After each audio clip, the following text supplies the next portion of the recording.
இவருக்கும் வணக்கம். மிதுன ராசினியர்களுக்கு நிகழ்ந்து கொண்டிருக்க அன்று இதை செய்ய தவறவிடாதீர்கள்.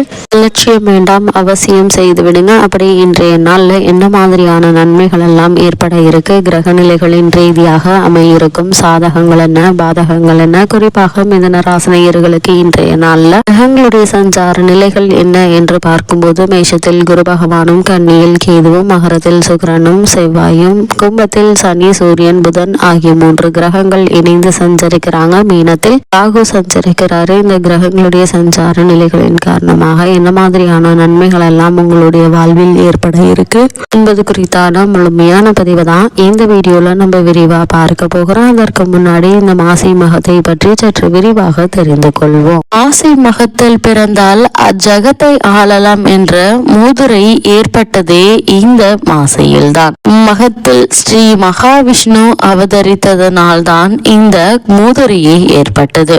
இந்த மாதத்தை தான் மாங்கல்ய மாதம் என அழைத்து புது தாலிச்சரடு அணிந்து அம்பிகையை குங்குமத்தால் அர்ச்சிக தீர்த்த சுமங்கலியாக வாழ்வார்கள் மனதம்பதியினர். கல்வி கேள்விகளில் சிறந்து விளங்க ஸ்ரீ சரஸ்வதி தேவியையும் ஸ்ரீ ஹைகிரீவரையும் இந்த மாதத்தில் பூஜிக்க கல்வி அறிவில் சிறந்து விளங்குவார்கள். அது மட்டுமில்லாமல் இந்த மாசி மகமான இன்றைய தினத்துல திருக்கோவில்களில் உள்ள உற்சவ மூர்த்திகளை நதிநன் நீரில் நீராட்டுவர். புனித நதிகளில் நீராடினாலோ அல்லது தங்கள் வீட்டில் குளிக்கும் போது கங்கை, யமுனை, காவேரி, சரஸ்வதி, நர்மதை, துங்கபத்திரை, கருடகங்கா, திருவேணி சங்கமம், மந்தாகினி, தாமிரபரணி, கர்ணப்பிரயாகை, ருத்ரப்பிரயாகை ஆகிய புண்ணிய நதி தீர்த்தங்களை மனதால் நினைத்து நீராடினாலோ அல்லது மாசிமக வைபவங்களை படித்தாலோ மிக பெரும் புண்ணிய பலனை அடைவீர்கள். இம்மாதத்தில் நீர்நிலைகளில் புதிய நீரூற்றுகள் உண்டாகி எடுக்க குறையாத மென்மேலும் பெருகி என்றென்றும் வற்றாத ஜீவநதியாக பிரவீகரிப்பதும் இந்த மாசி மாதத்தில்தான். அன்னை பார்வதி தேவி வலம்புரி சங்கு அம்சமாக தோன்றியதும் சிவபெருமான் தனது திருவிளையாடல்களை நிகழ்த்தியதும் இந்த மாதத்தில் தான். இம்மாதத்தில் தான தர்ம செய்வோருக்கு சிவபெருமானும் திருமாலும் இணைந்து கரங்களை வாரி வழங்கி அருள்வார்கள். மாபாதங்களை செய்து அதனால் உண்டாகும் பிரம்மஹத்தி தோஷங்களை போக்கடிக்கும் 2 ஏகாதசி விரதங்களும் வருவது இந்த மாதத்தில் தான். காரடையான் நோன்பு, சாவித்திரி விரதமும் வருவது இம்மாதத்தில் தான். இயந்திர தந்திரங்களும் மந்திர உபதேசங்கள் பெறவும் சால சிறந்த மாதம் இந்த மாசி மாதம் தான். குலசேகர ஆழ்வார் அவதரித்த மாதமும் இதுதான். தானத்தில் சிறந்த அன்னதானத்தின் பெருமைகளை சொல்வதும் இந்த மாதம்தான். சுவாமி மலையில் தன் தகப்பனுக்கு பாடம் சொன்ன சுப்பையனுடைய அதாவது ஸ்ரீ முருகப்பெருமானின் வைபவமும் இந்த மாசி மாதத்தில் தான்.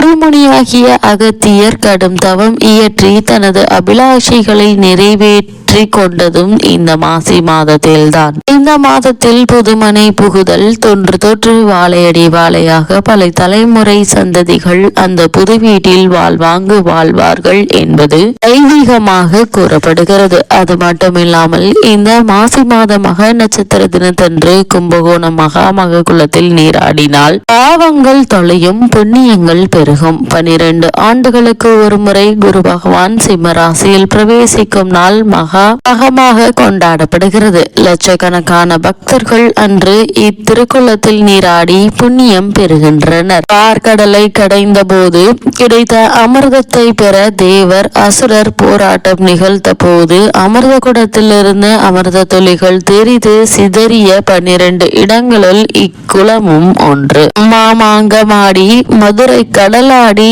ஸ்ரீரங்கமாடி, திருப்பார்கடலாடி என்ற சொற்றொடர் மாமாங்க பெருமையை விளக்க வல்லது. கங்கை, யமுனை, சரஸ்வதி, நர்மதா, காவேரி, சிந்து, கோதாவரி, யசுரா, சரையு, தாமிரபரணி ஆகிய புண்ணிய நதிகளுள் 9 கன்னிகளாக உருமாறி பக்தர்கள் தங்களிடம் விட்டு சென்ற பாவங்களை இந்த மகாமக குளத்தில் நீராடி கழித்து குலைக்கரையிலேயே ஆலயமும் கொண்டிருக்கின்றனர். அமிர்த குடத்தை கும்பேகேஸ்வரராக மாற்றிய ஈசன் கிராதமூர்த்தியாக கும்பே கும்பேஸ்வரர் ஆலயத்தில் அருள்கிறார். சுதை மூர்த்தியாக இவருக்கு விசேஷ நாட்களில் தங்க கவசம் சாத்தப்படுகிறது. நவகன்னியரும் இந்த குளத்தில் நீராடியதால் கன்னியர் தீர்த்தம் என்ற பெயராலும் இத்திருக்குளம் அழைக்கப்படுகிறது.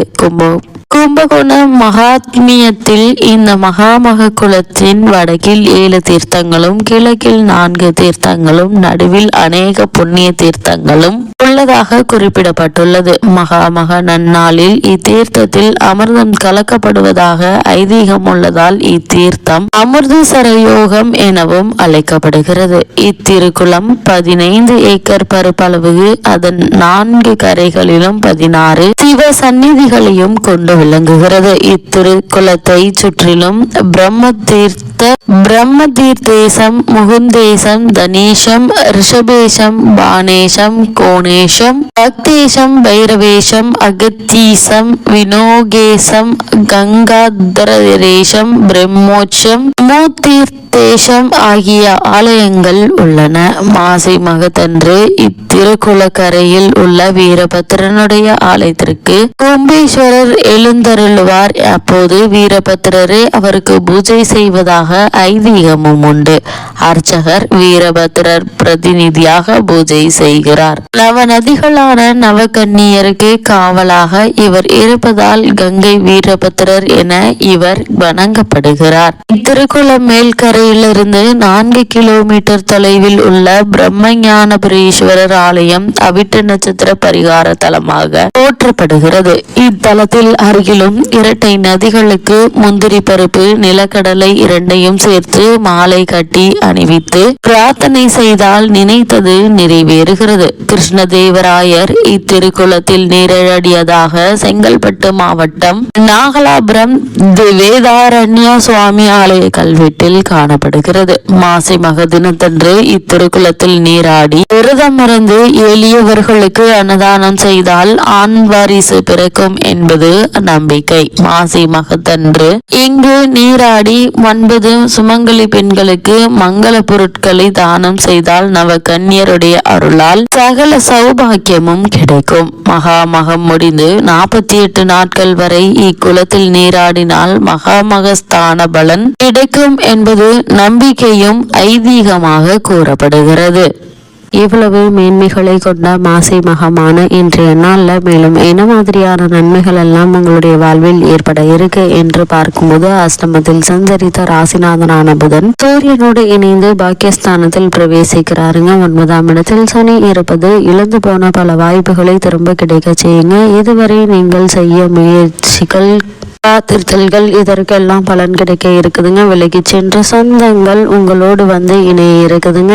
தடைப்பட்டிருந்த காரியங்கள் வேகம் எடுக்குங்க. நீங்கள் எடுத்து கொண்டிருக்கும் முயற்சிகள் அனைத்துமே வெற்றி கிடைக்கக்கூடிய ஒரு தருணமா அமைஞ்சிருக்குதுங்க. பெண்களால் சில சாதகங்கள் உண்டாகக்கூடிய ஒரு தருணமாகவும் இந்த மாசி மகமான இன்றைய நாள் அமைஞ்சிருக்குது. இந்த காரியங்கள் நடைபெறுங்க. 10ல் உள்ள ராகு வெளிநாடுகளில் வேலை வாய்ப்புகளை உருவாக்குவாருங்க. குரு 5ஆம் இடத்தை பார்ப்பதால குழந்தை பிறப்பதற்காக, அதாவது புத்திர பாக்கியத்திற்காக இயங்கி கொண்டிருக்கும் மிதுன ராசியினருக்கு புத்திர பாக்கிய யோகம் கிடைக்க இருக்குதுங்க. புதிதாக வேலைக்கு முயற்சிக்கும் மிதுன ராசியினருக்கும் கூட சிறு முயற்சியிலேயே நல்ல ஒரு வேலை கிடைப்பதற்கான சாத்தியக்கூறுகள் அதிகம் இருக்கு என்பதை கிரகநிலைகள் தெளிவுபடுத்துது. மிதுன ராசினியர்களுக்கு கிரகநிலைகளின் ரீதியாக கூறப்படும் பரிகாரம் என்ன என்று பார்க்கும்போது, லட்சுமி நரசிம்மரை தவறாமல் ஆராதித்து வாருங்கள்.